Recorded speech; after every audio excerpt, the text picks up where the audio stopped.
اعوذ باللہ من الشیطان الرجیم بسم اللہ الرحمن الرحیم۔ اس کے بعد 8 احکام آ رہے ہیں مسلمان معاشرے کو مضبوط اور مربوط رکھنے کے لیے، اس لیے کہ اقامت دین کی جد و جہد، غلبہ دین کی جد و جہد، اگر یہ جماعت مضبوط نہیں ہے، مستحکم نہیں ہے، مربوط نہیں ہے تو ظاہر بات ہے جد و جہد کمزور ہوگی۔ اور اس کے اندر رکھنے کہاں سے پیدا ہو سکتے ہیں؟ 2 بڑے حکم اور 6 چھوٹے حکم۔ ویسے وہ چھوٹے کس وجہ سے کہہ رہا ہوں وہ بھی میں آپ سے عرض کر دوں گا، اس لیے کہ وہ ایک آیت میں 3 جمع کیے، اور یہاں پہلے جو 2 بڑے حکم آ رہے ہیں ان کے لیے مستقل آیات نازل ہوئی۔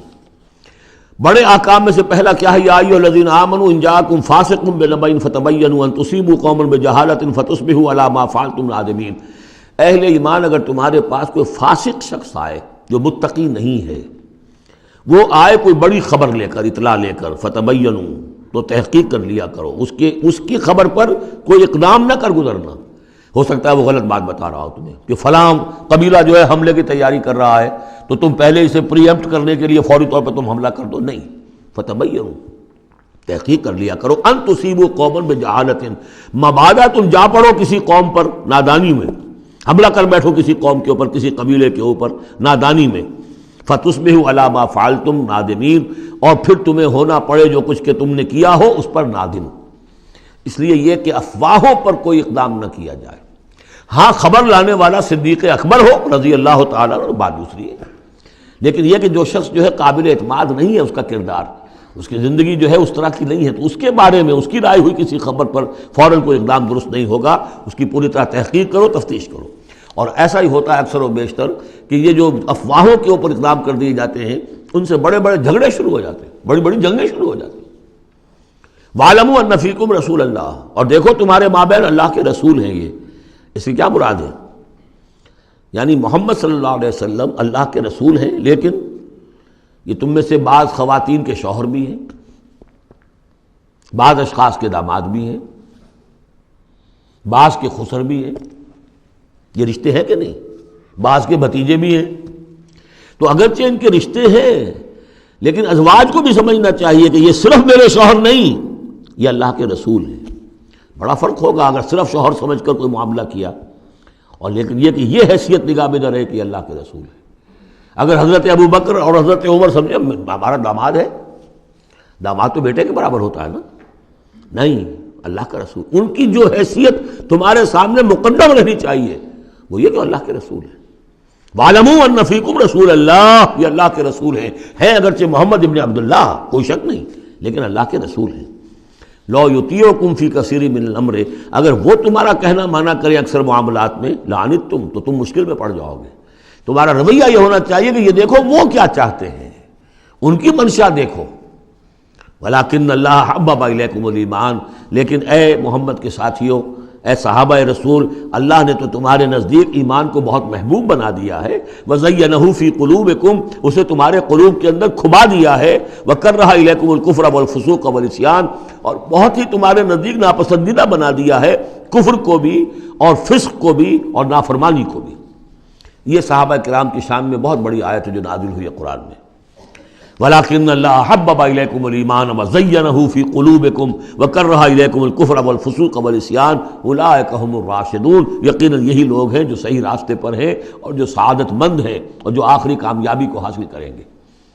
فضلا من اللہ ونعما، اور یہ فضل ہے اللہ کی طرف سے، انعام ہے اس کا، احسان ہے۔ واللہ علیم الحکیم، اللہ سب کچھ سننے والا، اللہ ہر چیز کا علم رکھنے والا اور کمال حکمت والا ہے۔ اب دوسرا حکم آ رہا ہے، وَإِن طَائِفَتَانِ مِنَ الْمُؤْمِنِينَ اقْتَتَلُوا، آخر اہل ایمان بھی انسان ہیں، جھگڑا ہو سکتا ہے، اختلاف ہوگا، اختلاف سخت ہو جائے جھگڑا ہو جائے گا، جھگڑا سخت ہو جائے قتال بھی ہو جائے گا۔ آخر حضرت علی اور حضرت عائشہ کے مابین جنگ ہوئی کہ نہیں؟ حضرت علی اور امیر معاویہ کے درمیان جنگ ہوئی کہ نہیں؟ یہ کون ہے؟ کس کو ہم کہہ دیں گے کافر؟ معاذ اللہ ثم معاذ اللہ۔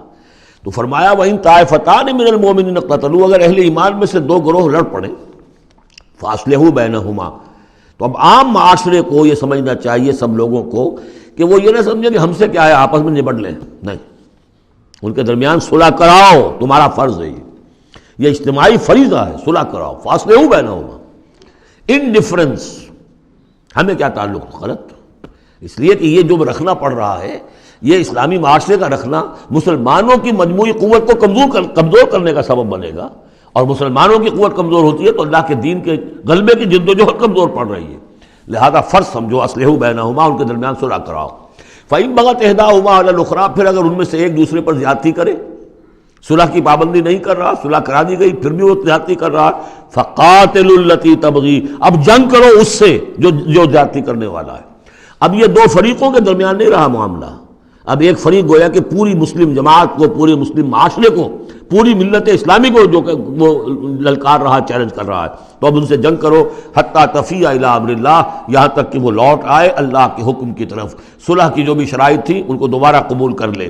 فإن فات، پھر اگر وہ لوٹ آئے، فاصلحوا بینہما، پھر ان کے مابین دوبارہ صلح کرا دو، بالعدل، انصاف کے ساتھ، واقسطوا، اور دیکھنا انصاف کا دامن ہاتھ سے نہ چھوڑنا، انصاف کرو، اس لیے کہ اب ہو سکتا ہے کہ اس دوسرے فریق پر تم کو زیادتی کر بیٹھو، اس لیے کہ اب اس سے تم بھی لڑے ہو، لڑ کر تم نے اسے مجبور کیا ہے کہ وہ صلح کی پابندی کرے، تو اب بھی اس پر کوئی زیادتی نہ ہو جائے۔ واقسطوا ان اللہ یحب المقسطین، اللہ تعالیٰ انصاف کرنے والوں کو محبوب رکھتا ہے۔ یہ تو دو بڑے بڑے حکم ہو گئے۔ اب ایک آیت میں 3 حکم اور دوسری میں پھر 3 حکم، یہ چھوٹے چھوٹے انفرادی سطح کے اوپر یا برادریوں کی سطح کے اوپر یا جماعتوں کے اندر جس طرح کے بڑے بڑے چیزیں پیدا ہو جاتی ہیں، بعض چیزیں معمولی نظر آتی ہیں لیکن اس سے دلوں کے اندر زخم پڑ جاتے ہیں۔ انما المؤمنون اخوة فاصلحوا بین اخویکم، یہ تو اسی کے ساتھ آ گئی۔ یقیناً تمام اہل ایمان جو ہے وہ آپس میں بھائی بھائی ہے، بس اپنے دو بھائیوں کے درمیان صلح کرا دیا کرو، واتقوا اللہ، اللہ کا تقوی اختیار کرو، لعلکم ترحمون، تاکہ تم پر رحم کیا جائے۔ صدق اللہ العظیم۔